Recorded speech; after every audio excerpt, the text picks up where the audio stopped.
Warahmatullahi wabarakatuh. Halo adik-adik semua, berjumpa lagi dengan kakak Zul. Pada kesempatan kali ini kakak akan membahas soal biologi, soal nomor 9. Perhatikan ciri-ciri pertumbuhan dan perkembangan. Pertama, ada yang bersifat irreversible, lalu ada reversible.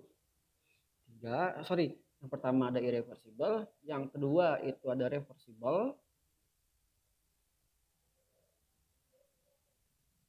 kemudian yang ketiga terjadi pembelahan sel. Empat itu dianya bersifat kualitatif. Nah, sedangkan yang kelima itu dianya bersifat kuantitatif. Dari pernyataan di atas, manakah ciri yang perkembangan? Berarti ditanya tentang perkembangan, di mana perkembangan ini memiliki pengertian bahwasanya terjadinya atau berfungsinya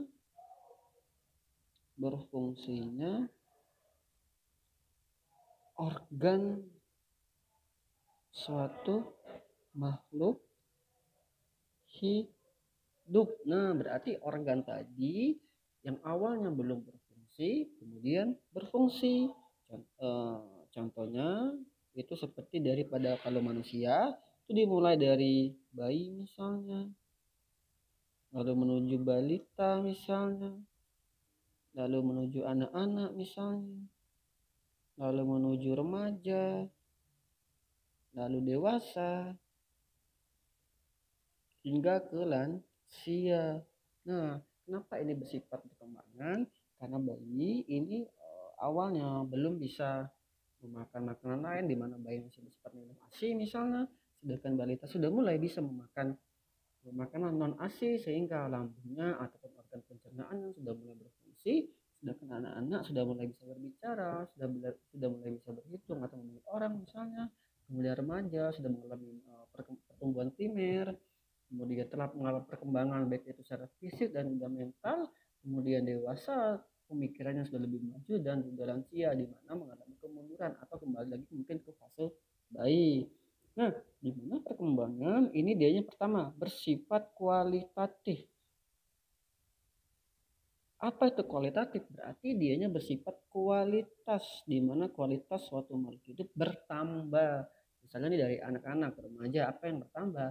Itu ialah organ reproduksinya mengalami perkembangan atau mengalami pertumbuhan primer, di mana perempuan menstruasi, laki-laki mengalami mimpi basah misalnya. Kemudian yang kedua, dia bersifat irreversible. Irreversible. Apa arti irreversible? Berarti dianya tidak bisa kembali